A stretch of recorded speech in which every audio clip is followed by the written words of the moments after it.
notes on technique, and one of the things that you say is that everything gets covered with scraps of paper while you're working around the house. Right. So I want to start by asking just how much of the work that you do is physical and how much of it is digital? Well, I mean, with that book, I would say a large part of it is physical, or at least tactile in some way. After I had pulled out those 500 plus sentences that contained the word engine and printed them out, like taking a pair of scissors and like cutting apart the page, like that's a physical process. So a large part of the long poem, or like all of the long poem, was created that way. But I think likewise, the process of searching through the 10,000 page source document that contains all 91 of those novels is also actually like partly a physical process, in at least a kind of like a repetitive motion sense, so I'm constantly like, pressing like Control F and Control C and Control V and like finding these sentences and then copying them and pulling them over. So it's just really kind of like, it's actually a really mechanical kind of process, and one that, has a certain kind of physical embodiment that I wouldn't necessarily associate with other forms of writing. Mm-hmm. Yeah. Yeah, there's a certain sort of physical embodiment there that you're working with the material more like a sculptor. Sure. Yeah. Yeah. So I mean that book I would say is definitely very like a very physical, embodied project. Mm-hmm. Okay. How did you first come to working with erasure and cut-up techniques of the type that you do? And what is it there that really appeals to you? What brings out your voice in this way? Well, I mean, that my engagement in that process started with my first book, which is a book called The Place of Scraps, and that one's a really kind of like a deeply personal book, because it's all about my relationship with a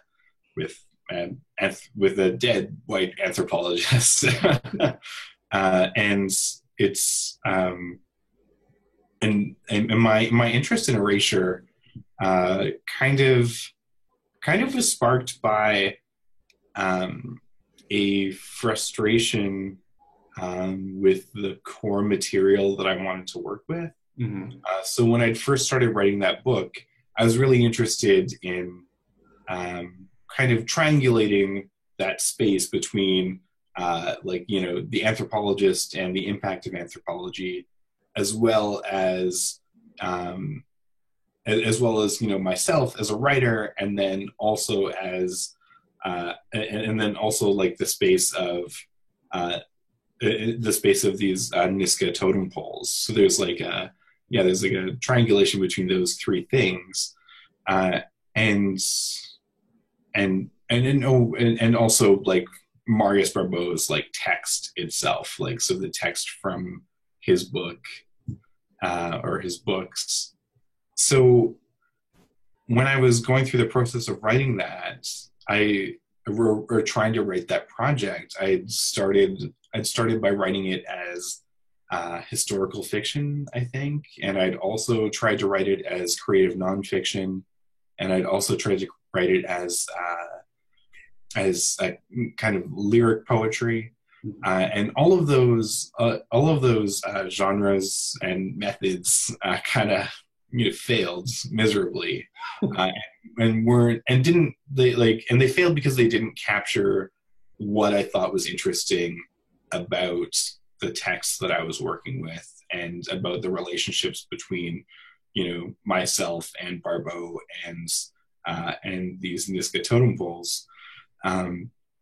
So I came to erasure in part because I was really frustrated with the other methods that I was working with, and really frustrated that like I couldn't access, or like I couldn't seem to access the complexity there, that that I kind of felt was somewhere to be accessed through Marius Barbeau's work.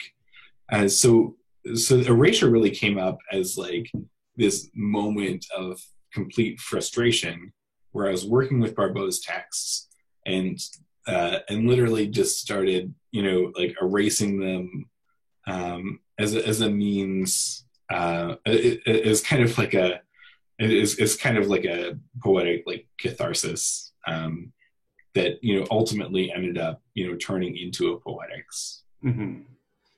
Why Barbeau specifically, by the way? So Barbeau specifically because he studied a lot of the nations in the Pacific Northwest, including the Nisga'a Nation, which is the nation that I'm from. Mm-hmm. So he has huge sections of his work are devoted to talking about Nisga'a stories and ideas. And as a Nisga'a person myself, and also as an intergenerational survivor of residential schools, like very little of that knowledge, or like there's very little like Nisga'a knowledge and Nisga'a culture in my family, mm-hmm. Or that was passed down to me because of the legacy of colonial violence from the residential schools, and also just from colonialism itself, I guess. So I was really interested in Barbeau, because he talked about Nisga'a people, and because it was like a gateway into Nisga'a knowledge and Nisga'a nationalism. So it actually becomes something, his text becomes sort of foundational to your own identity in a way, but then they're really problematic texts. Totally. That's exactly it. Okay, so you're sort of writing back against him, but you're also celebrating the people that he's talking about in these texts. Yeah. Yes. It's a different use of erasure. For sure. Okay, where was I? So I wanted to sort of go in a little bit and talk about influences on your style. Sure. In a number of interviews, you've talked about William Burroughs as sort of a primary influence, which is always interesting to me because my wife works on Burroughs. So, oh, cool. So when you say that, do you mean in terms of technique, or do you think you share more than that with him as a writer?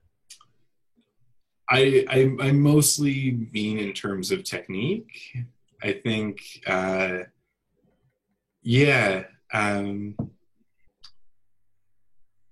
don't see very many similarities outside of technique and process. Mm-hmm.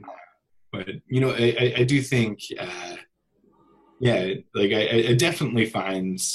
I find his work really, really like interesting, and I think technique and process is a big part of that. Especially his cut-up works, like those are the ones that I gravitate towards the most, I think, and that whole process. So I probably should also cite Brion Gysin as well. But one of the things that I find so interesting about that process, is how is that it's not really, like, it kind of feels like it's not really been picked up in any substantive ways right now, and like there's definitely historic examples, like even it comes up a decent amount, but I'm surprised it's not something that people are working with more. And it's a method that like I mentioned before, I find it to be a really very like physical like writing process, and I find myself very, very interested in those kinds of tactile processes. Mm-hmm. Or I'm very interested actually in writing processes that don't feel like writing processes.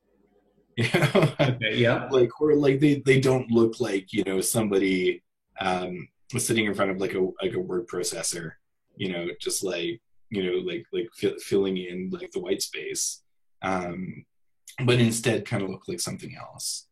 And a lot of my writing has kind of taken on those qualities, like in terms of process. Like we talked about a bit about InGen and how it was a very embodied process, but the place of scraps as well was, a very, like, it wasn't embodied in quite the same way, because the erasure process, didn't require quite as much like physical or like repetitive work, but it did require a different kind of work. So like a lot of that book is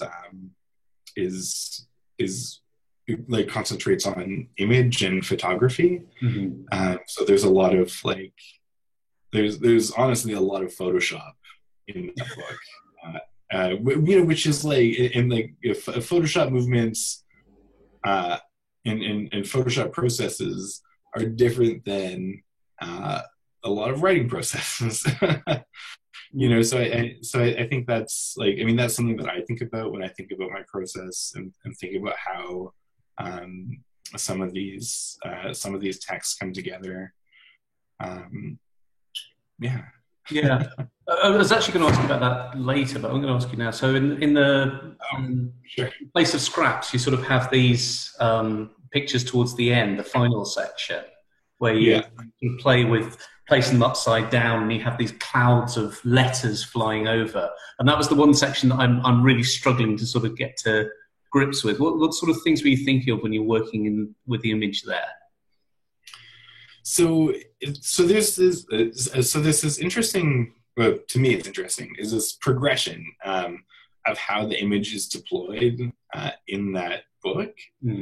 So it kind of so at the beginning of the place of scraps, like the image kind of comes up between poems. Let me see if I've got a copy here. So like in like I think the first image comes right after the page that says part one. Yeah. Or just says part one. And then in the image, there's like this image page. Yes, that one. So there's this image page that comes kind of before this poem, and then there's an image page that kind of comes after the poem. And the book in the first section kind of proceeds in that way, right? There's the image, is in these like, there's like a specific space for them that it kind of divides the poem, or divides sections between poems. And in the second section, let me see where this happens here. There's a moment where that stops being true, where the image starts to overlap the poem. I think it's to me, yeah, to me it overlaps. I think in meaningful kinds of ways, but I think there's a lot of ways to close read those sections. Yes. Yeah. I'm doing this for the recording as well, so others can sort of see. Oh, perfect. So yeah, that's definitely one of the places where that happens. And there's a few kind of places where the image, totally overlaps certain sections of the poem, where it becomes like where there's sections previously that you would have expected to be legible that are now still legible, but just legible in different kinds of ways. And the book kind of has it kind of has this trajectory towards illegibility. Mm-hmm. So that's kind of where I mean, those are kind of the starting places to where I begin thinking about how the image and the text overlap, and maybe how they attempt to converge. But then that's exactly the same motion that you do in Uninhabited, isn't it? Which again goes away from the textual towards the visual, and then totally, yeah, it's the exact same trajectory. So actually, that is quite a Burroughsian sort of technique in rubbing out the word, rub the word right out, erasure. Totally. Stuff. Yeah. Okay, that's lovely. Thank you. I've just had a short power emergency. The plug isn't working for some reason. No worries. That's better. Yeah. Never good when you get a sudden thing saying your computer's about to die in the middle of an interview. Totally. Yeah, no, you gotta...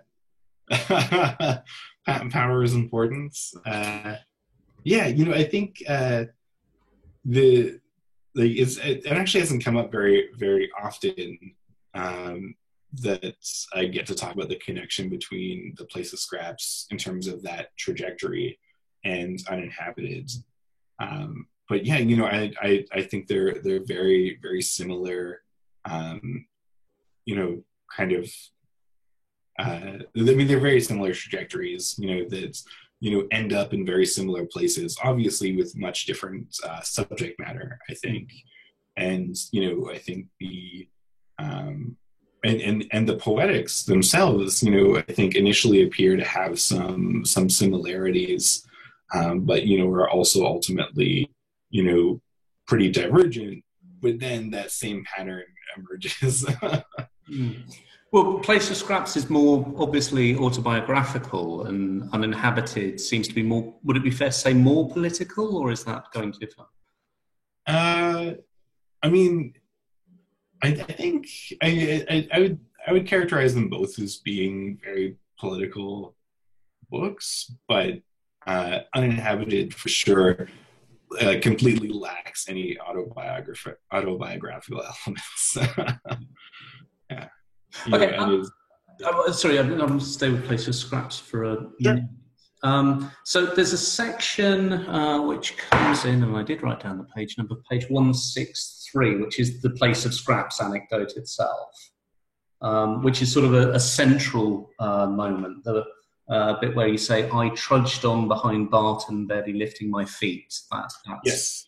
Yeah. So that's the first time that you've had erasure work happen before the passage and then after it. There are all sorts of ways, not just the phrase, "The Place of Scraps," but all sorts of ways you make that the central passage.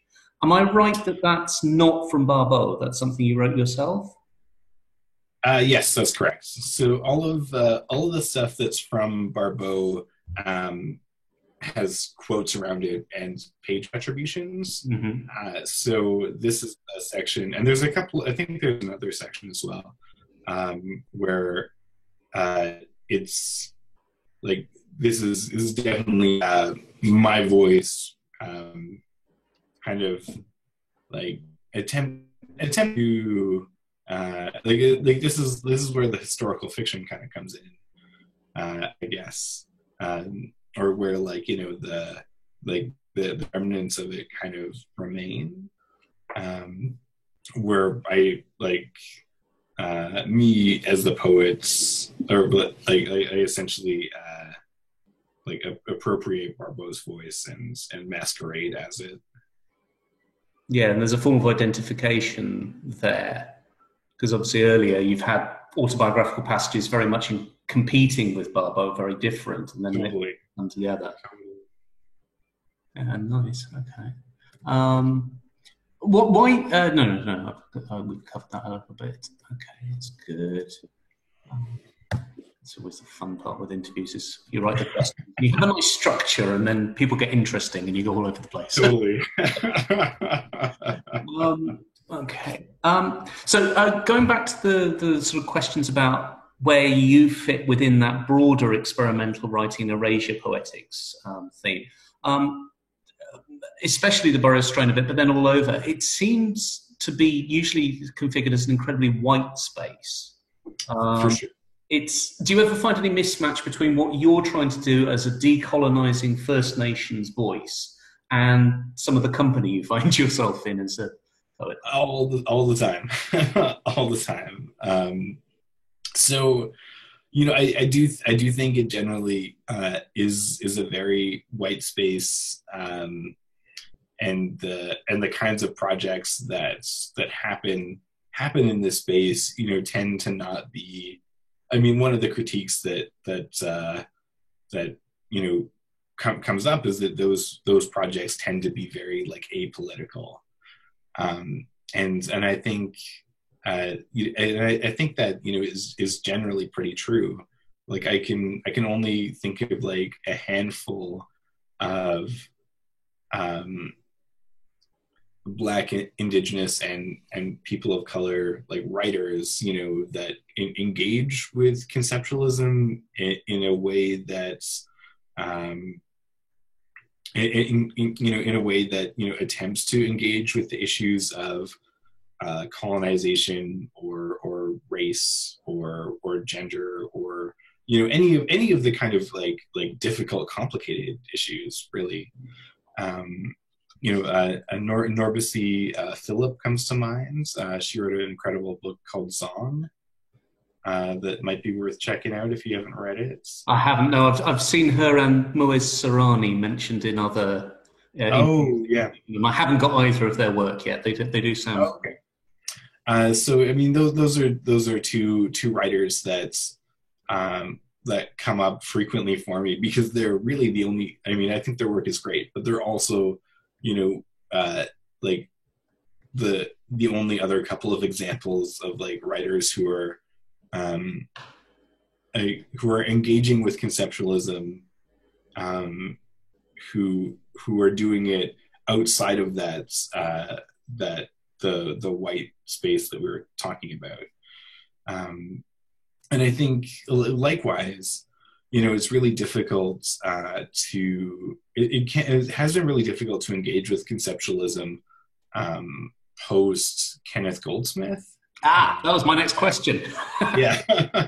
Well, I mean, it's all tied up together. I think, not only like has that white conceptualism been, has been like really apolitical, but also like some of it's been like overtly like really racist and problematic. And I think like I'm actually not sure if Goldsmith would agree, but that's it's difficult to engage with his work after that, even as like a scholar. So to be wrapped up in like the same in the same kind of like poetic camp, so to speak, is difficult. And yeah, so that's been it's been an interesting struggle for me, even though I think my work really does attempt to take like decolonization and anti-colonial processes really seriously, and also like positions indigeneity and race at the forefront, I think, of my thinking. I think those ideas don't necessarily fit easy into other forms of conceptualism. Yeah, because another writer of color who does this is Tao Lin. I don't know if you've come across any of his. Sure. Yes. Yeah. Like the bibliography, but he tends, it seems to me, in his work to be keeping away from racial questions quite a lot, and actually he joins with Goldsmith's project quite clearly. There's nothing essentially political, right. Here. But what you're doing is actually you're reappropriating these methodologies and sending them off in a very different direction. Yeah, absolutely. Well, I mean, it seems to me that like erasure and appropriation, like as mechanisms of colonization, it can be similarly deployed as mechanisms of conceptualism to talk about colonization. So that's how I've been thinking of it, and I think like for the most part, I think it works pretty well and is an interesting way to talk about issues that don't or that are difficult to access. Like in particular, like thinking about InGen, the like part of the poetic project is about destabilizing colonial and settler voices and re-articulating an indigenous voice that's in resistance. But on paper, the project is also very much about like is very much talking about this like specific context that comes out of all of these public domain westerns that surrounds racism that I think might not be like talking about that specific context. I think would be very difficult to do without conceptualism. Mm-hmm. Like that project, I mean, it zeroes into that area, because of the conceptual nature of it, but also that's an area that I just thinking about it now, like I'm not sure how else I'd get there, and so that's a reason why I'm really interested in it. Like even so Vanessa Place and Rob Fitterman have this book called Notes on Conceptualism, right? Which. And I'm not a huge fan of either of those writers, but one of the things they say is that conceptualism is allegorical writing, and I think to a certain extent, there is something to that. There's something that conceptualism addresses that cannot be addressed, by other means, mm-hmm. Or as easily. So I find that I find that to be a really kind of invigorating anti-colonial or decolonial space. But it also reflects on the way that the language is the colonizer's language. The imaginative space that you're operating in is so much dominated by those discourses. Oh, absolutely. Yeah. No, I totally agree. Yeah, and you said appropriation there. Something noticeable is that you're using the words of long dead, out of copyright writers. You're using Project Gutenberg and so on. Would you work with more contemporary works and do creative plagiarism in the way that someone like Kathy Acker does? Would you effectively steal works that are in copyright? Or is there a moral and ethical line for you when it comes to using other people's words? Or is it just a legal line?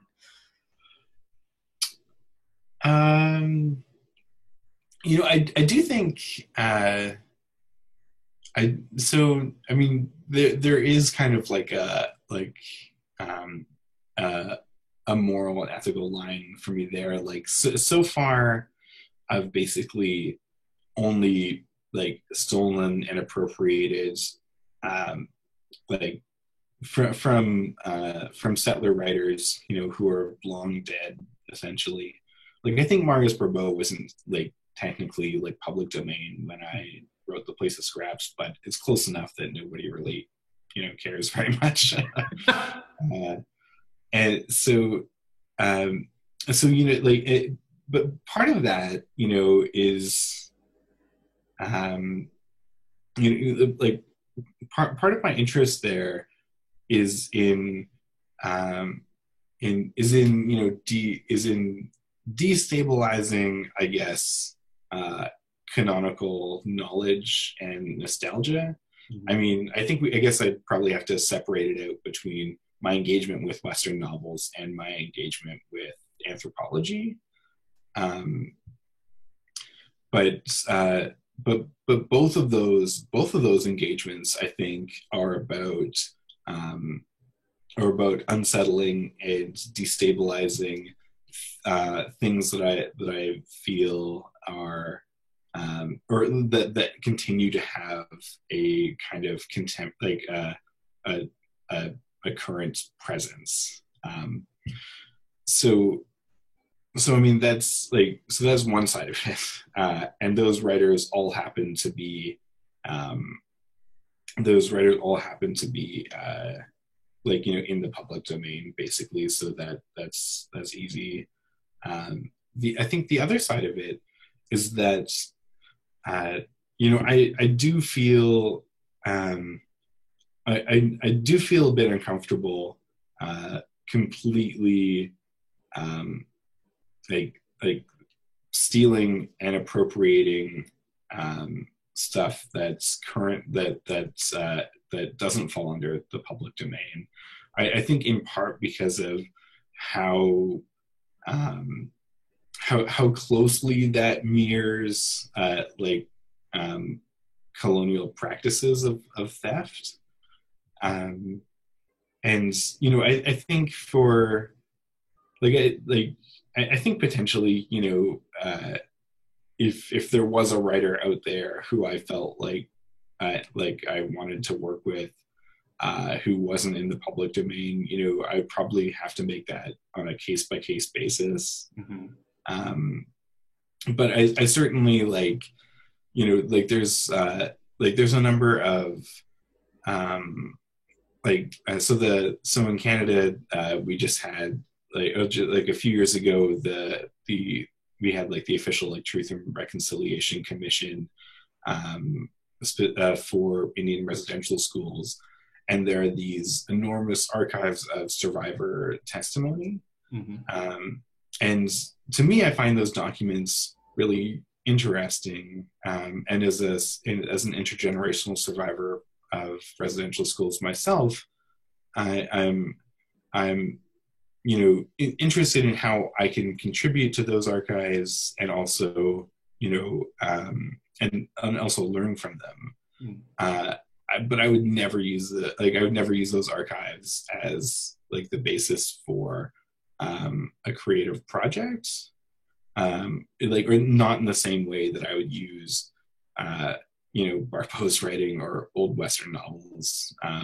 And partly that's out of respect for the survivors' testimonies, and it's also out of respect for the intentions those survivors had in giving forward their testimony. And this is all to say that I'm even actually working on a project about intergenerational trauma and trying to write it, and finding these moments where my poetic practice up until this point has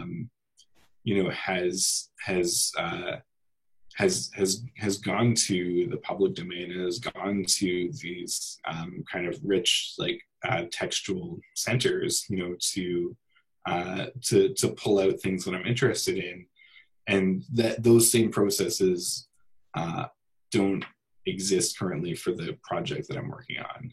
Mm-hmm. So maybe that gives you a better sense of where I stand with that. I mean, it's a bit difficult to talk about it in the abstract, because I'm sure there's a super problematic writer out there, who is currently stealing copyright, like Joseph Boyden. Oh yes. Yeah. Maybe I should work with some of his work. I don't know. I wouldn't feel too bad about that.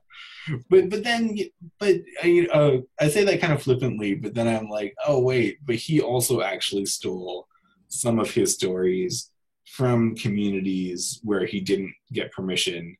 So if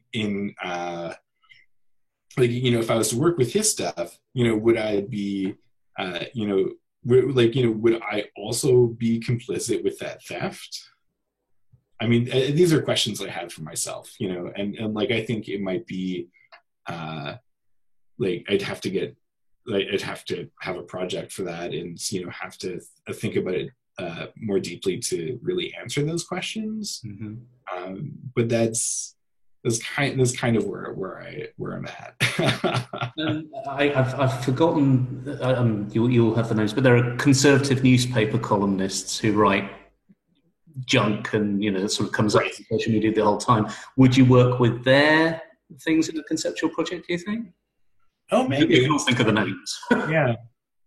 Yeah, I think quite possibly.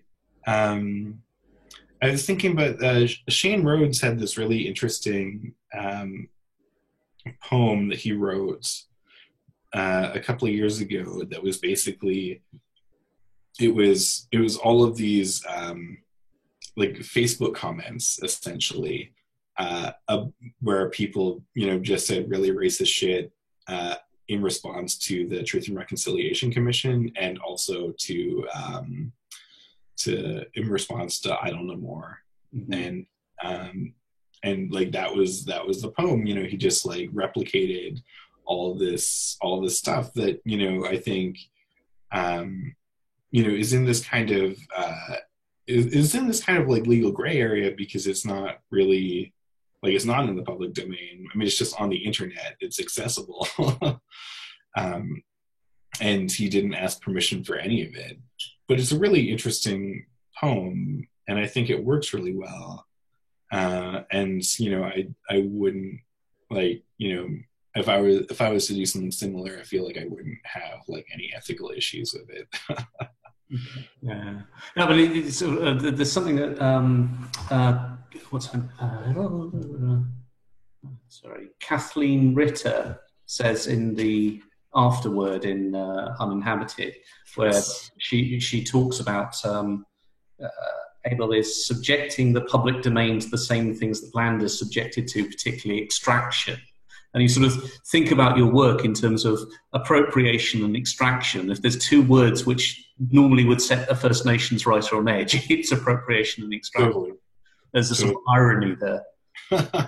Yeah, absolutely. And I think like part of the reason why like I'm using those tools conceptually is because they allow me a way in to talk about how like how those like mechanisms like work, and what the impacts what the impact of both appropriation and extraction are for Indigenous communities, not just in Canada, but like at large. And in particular, I think like extraction is really interesting to me in relation to Uninhabited.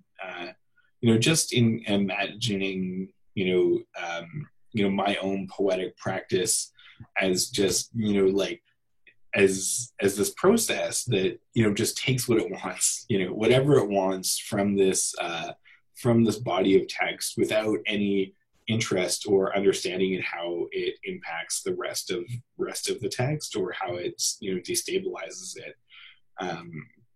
And I think it's like ultimately it's like a very kind of like like selfish poetic practice that does that, and it does no real harm, of course, but I think the but I think that relationship is interesting, or like especially in thinking about like oil, for example. It's an interesting or like resource extraction like at large. I think those relationships need to be re-examined, or like and a lot of poets and writers have been working on this, of course, and thinking about it and talking about it, but perhaps what I add to the conversation is totally minimal.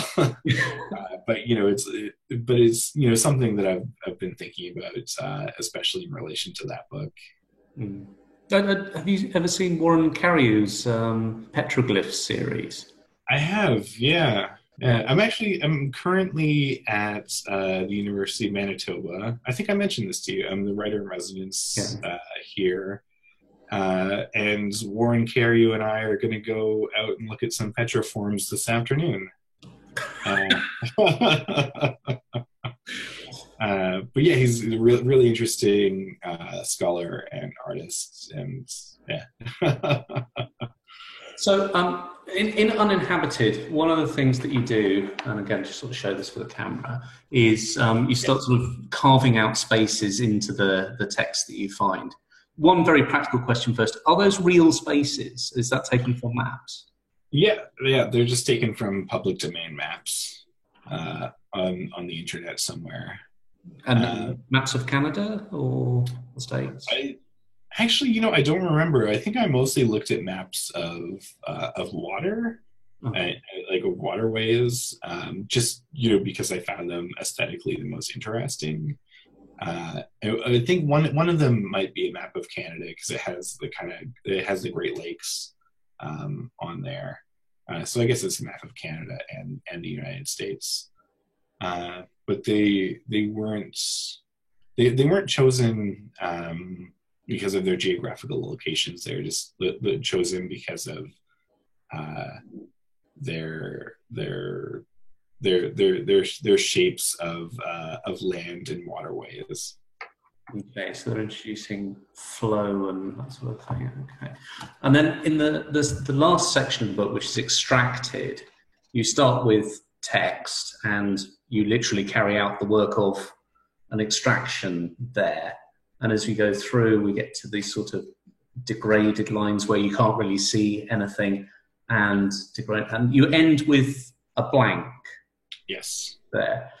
Do you see your work as putting forward an alternative, a decolonial, a message of hope, or is it just a deconstruction? How do you see that? Well, I think that's a really interesting question because I ask myself the same thing all the time, actually. And at certain points, I've seen my writing practice as very much in line with a poetics of critique and decolonization, where the work that I'm doing, or like some of the work that I'm doing anyway, is really interested in is unsettling and in unsettling and destabilizing settler colonial like structures, and that's its primary purpose. But the more like, and I think maybe this doesn't come out in Uninhabited as strongly, but I think the other side of that is like in The Place of Scraps and in Injin. There's these moments where I'm taking settler writing and I'm erasing it, or I'm cutting it up and rearranging it, or what have you, and I'm articulating an indigenous voice out of that. And that's a voice that's in resistance, and I think that's and I think that's also a voice that's not like just like a decolonial category, but it's also in a way like a resurgence. It's a resurgent voice as well. So I think I think my poetics are both resurgent and decolonial at the same time. But it's complicated, I guess. and one of the questions that I always have, like when I think about when I talk about my writing, and this actually maybe comes from some of my academic work, is when does my writing become indigenous writing, or like when does it cease to become settler colonial writing, and and like crosses over that line, or if there is a line, or if that's how you want to imagine it. And I think that's a really like for me that's been a really productive question, because I think it attempts to or like one of the things that you can get to from there is like what is indigenous writing, and like what makes something indigenous, and I think that's really productive, like especially post Boyden. Well, yeah. Like what really counts as indigenous work, and what counts as indigenous art, and what that means. and I don't mean that, and you know, I think this is also complicated because, you know, I'm not really interested in arguments that are kind of set up to exclude people from you know, being a part of Indigenous art. But you know, then again, a lot of like Indigenous artists and writers aren't interested in that. That's one of the reasons why, you know, Boyden got away with like what he did for so long, I guess. But yeah, you know, I think those questions about indigeneity, I think, are like, I mean, they're really fascinating to me. And you know, I think part of my poetics.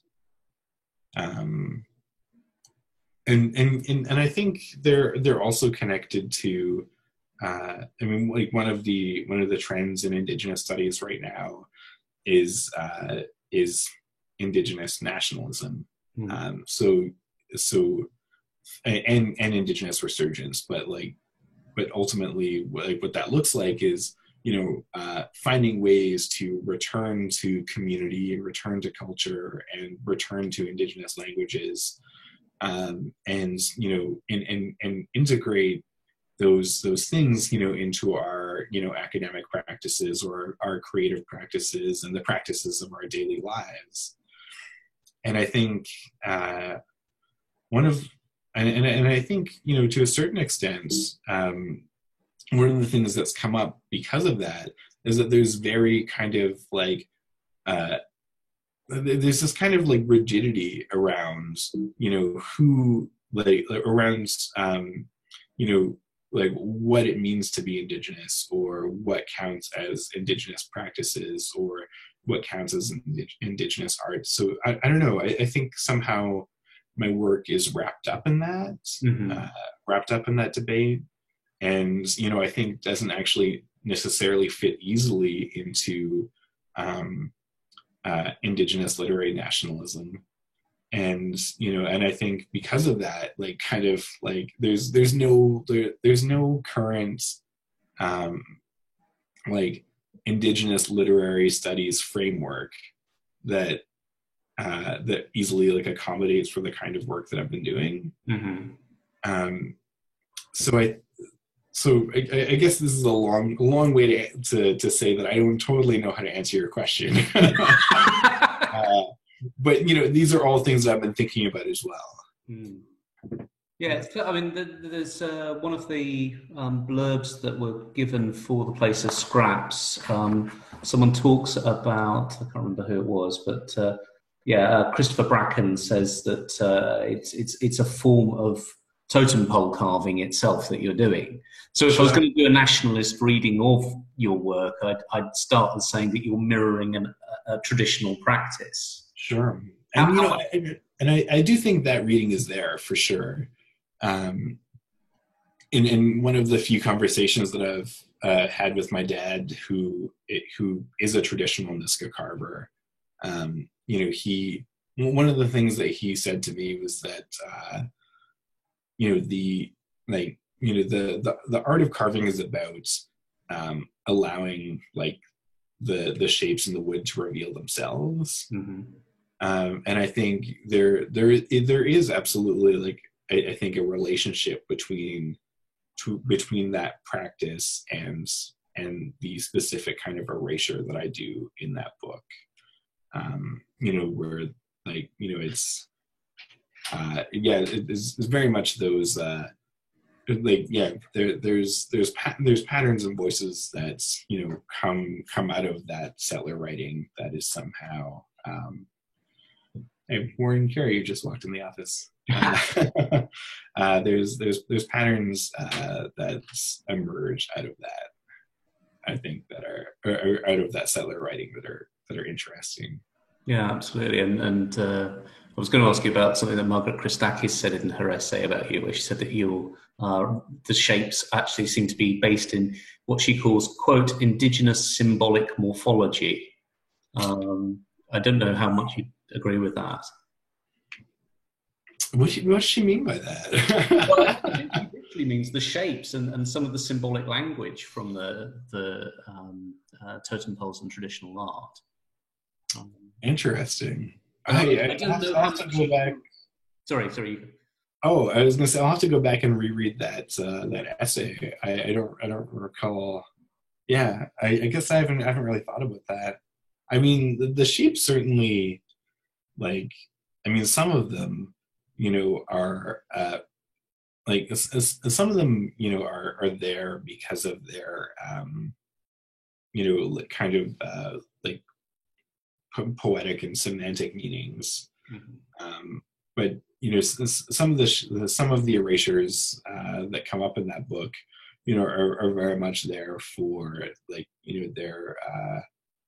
their aesthetic and visual presence, like, and thinking specifically of the sections that are just punctuation, Yeah. yeah, or just parentheses, for example. Although that one maybe you can read more into. Isn't it? I think the punctuation one, the commas one specifically, is mosquitoes, isn't it? So I sort of that was just Yeah, a nice joke. yeah, there's definitely that reading there, I think. Mosquitoes or bugs or something, yeah. Fantastic. But then later, I think the section she was talking about is later on where you start bringing in other texts and framing. Oh, Like, sure. Okay. which I'd read as just being a frame, and outside and inside the frame. But I mean, that's how I've been thinking of it, as a frame. okay. Yeah. I don't want to speak for her. Okay. So just a few more bits and pieces that I want Sure. to cover. You've sort of covered this already partly, but I was going to ask how you saw your relationship to First Nations and other Indigenous writing. You've sort of been talking about that. But specifically with writers, are there writers that you admire? Is there anything you think you fit with, or you would be bracketed with? I think, out of I mean, there's definitely like, this is complicated. I don't think there's any that I easily fit with in terms of my poetic practice. In terms of subject matter, I think I fit in with a lot of them.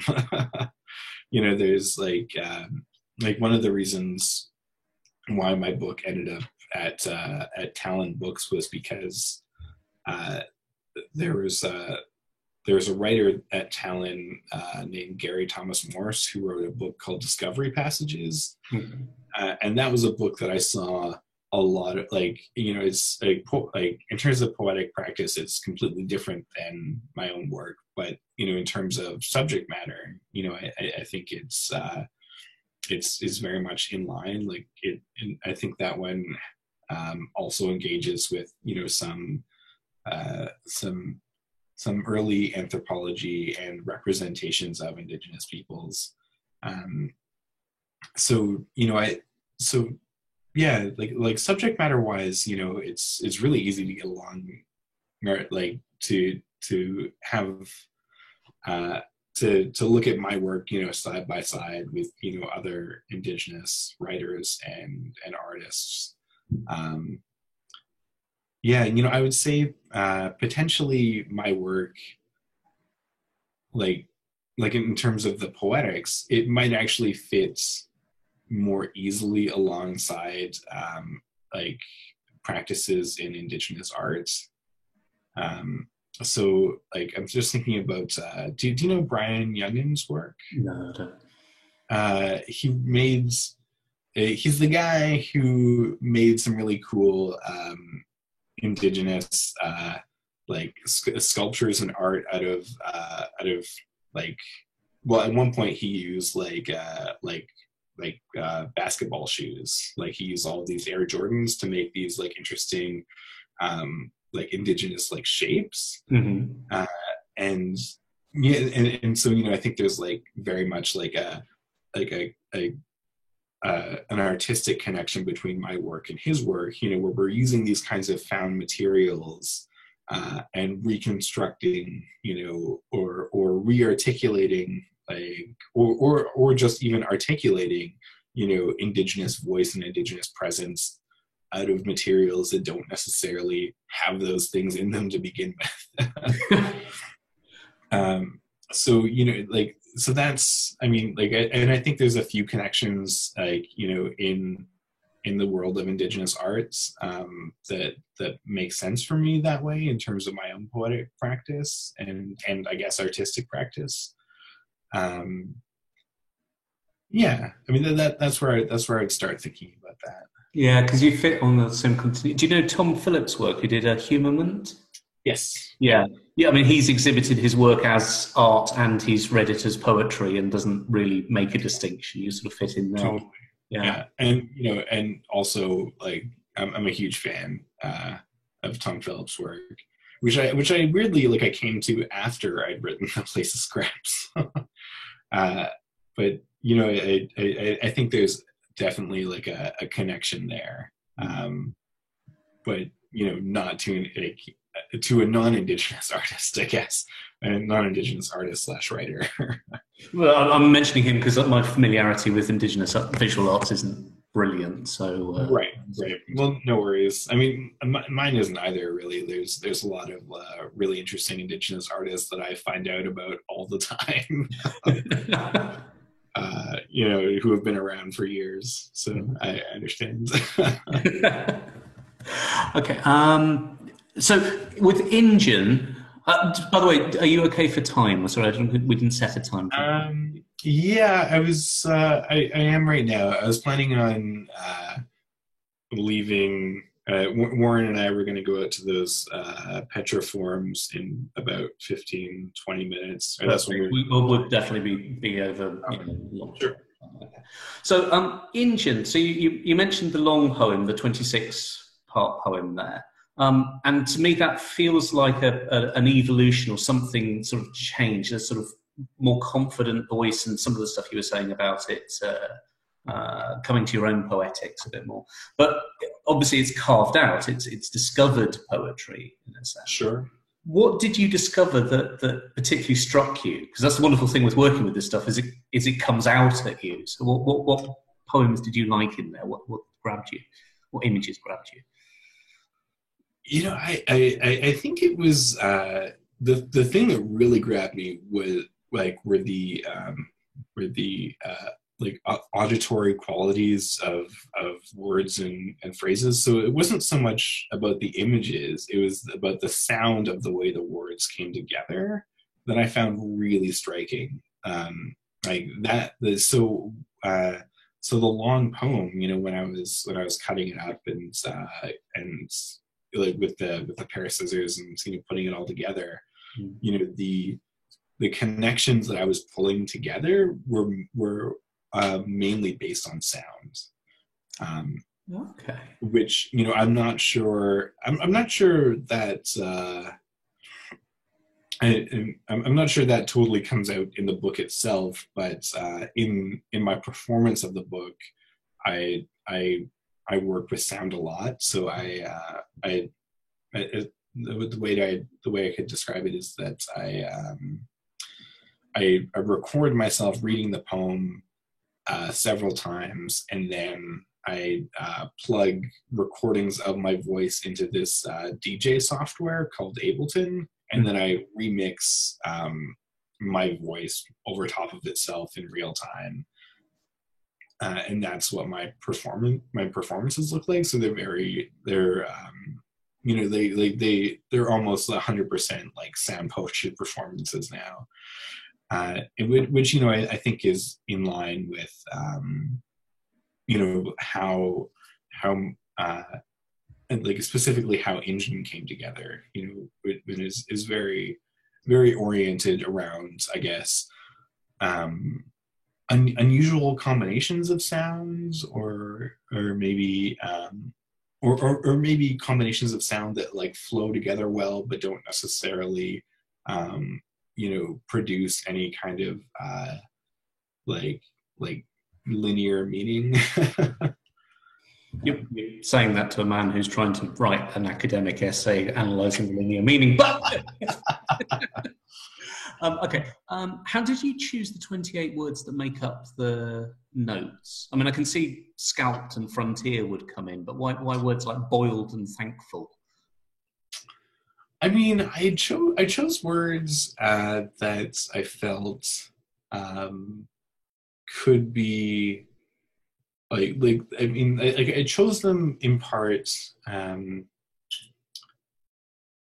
because of like some of them I chose, you know, because they're kind of like loaded racially, and some of them are like I imagine being kind of tangential to that, you know, or like, you know, connected, which I mean, I think like boiled, you know, for example, you know, like, you know, just thinking about that word, you know, like for sure it can like those like literally like refer to the process of boiling, you know, but I think it also has uh, like I think it could also be very easily applied to race and character, and thinking about it within the realm of um, like of thinking about it in relation to like anger and rage and whatnot. So I kind of, yeah, so I chose those words, you know, because I felt like they gestured towards um, they gestured towards some kind of feeling in relation to race and racism. Okay, okay, lovely, thank you. What difference does the sort of mainstream recognition that's come to you this year make to you? I'm thinking the Griffin Prize, obviously, but Oh, yeah, I don't know. You know, it's one of those weird things where I totally like assumed that that kind of recognition would not necessarily come for the kind of stuff that I've been writing. In particular, because, you know, it's uh, like, I mean, I don't know. We talk about like prize culture all the time over here, and the the kind of like and the way it centers around like whiteness a lot, and also how it specifically kind of like excludes works that are, you know, challenging in any way, and I do think my work tends to be challenging for some readers, and so I mean I think the I mean the recognition is really wonderful. You know, it's nice that like, you know, I'm glad people are reading it, and, you know, hopefully it'll get it into the hands of more people who are interested. In terms of like my poetic practice, I kind of feel like it's not. I kind of feel like my poetic practice hasn't really been influenced so far by that recognition. I'm not sure if that was a good question buried in there. You know, I don't design my like yeah, I'm not really designing my work to be, you know, prize worthy, whatever that means, you know. well, that seems to be working for you so far. Yeah. I guess so. Okay, and then the very final question. I know that you're working in your PhD on a sort of digital humanities approach, and the latest thing I've seen is that you're working with the Last of Mohicans text. Is that still? Yes. Yeah. Would you be willing to describe that a bit more? Or is that still conceptual? Yeah. Well, so my work on the Last of the Mohicans, I think, it's been really kind of an expansive project so far, you know, and one that I've been like one that I've been kind of interested by since I read Roxanne Dunbar Ortiz's book, An Indigenous People's History of the United States. And she, like, I mean, this is a wonderful book, but the section about Last of the Mohicans, I think, is really interesting because she kind of positions that book of fiction as being foundational for the origins of American nationalism, and also like foundational for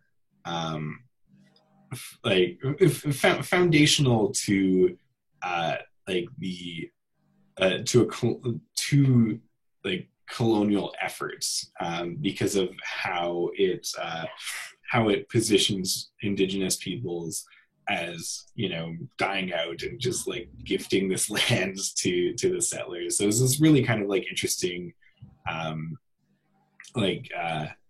there's really this kind of interesting narrative that has like very specific colonial functions. And I've been thinking about it a lot, and, you know, thinking about like what I can do with it and like how I can work with it, and if that's all at all interesting. And you know, I've been kind of I've been working on a whole bunch of different, like I've been working on a whole bunch of different ways of like kind of pulling that text apart and recombining it. And, you know, so far I haven't totally found like the one area that I haven't totally figured it out yet, you know, but I'm in the stages of working on it. And it may honestly like never really come to any kind of like full length book work, but it also may, you know, I'm not too sure. There's this one of the sections that I find, or one of the methods that I've been using that comes out of a digital humanities practice is topic modeling, which is this computational textual analysis approach that essentially it's like a way for an algorithm to read a text and to attempt to interpret what that text is about. And one of the things that came up in my topic modeling work with Last of the Mohicans is that there's all of these sections that are kind of about terra nullius. So they're about this kind of like blank, you know, empty landscape, you know, that you know, is I guess, you know, like just there for the settlers and the pioneers. And this kind of like really interesting to me romantic interest, and there's all this like all these kind of interesting flowery descriptions of like, you know, blank landscape. So that's an area that I've been really interested in, and I've been pulling stuff out of. I published a piece in the Capilano Review that was like one of my initial kind of creative projects that came out of that that came out of that inquiry. And I really like the piece, actually. This is really it's just built out of all of these like descriptions of land. Okay. What's the title? Oh, it's called The Tumbling Water Washes Bones.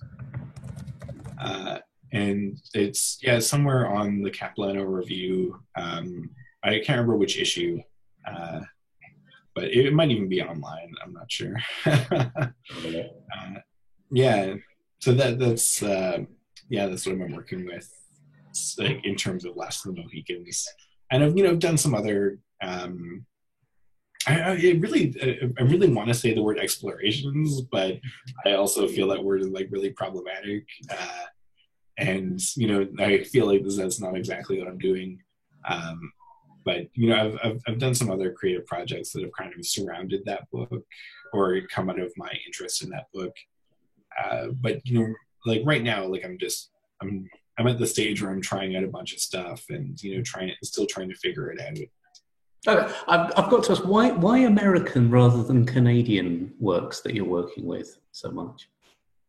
Oh, I mean, I don't feel any particular devotion to Canada.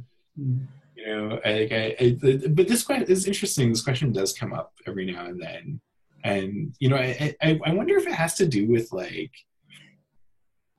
how like how like what the relationship is between Canada and America, and how Canadian writers are seen in relation to American writers. I mean, as an Indigenous writer, I mean that's primarily how I identify, or I primarily identify as an Indigenous writer as opposed to a Canadian writer. And I think my Indigenous self-identification and and background is at least in part in resistance to both Canadian and American national identities. Yeah. Okay. Yeah. Hopefully that helps. Yeah, no, absolutely. So thank you so much for this. This has been so generous of you with your time, and I really appreciate it. Thank you. Cool. Hopefully it's helpful.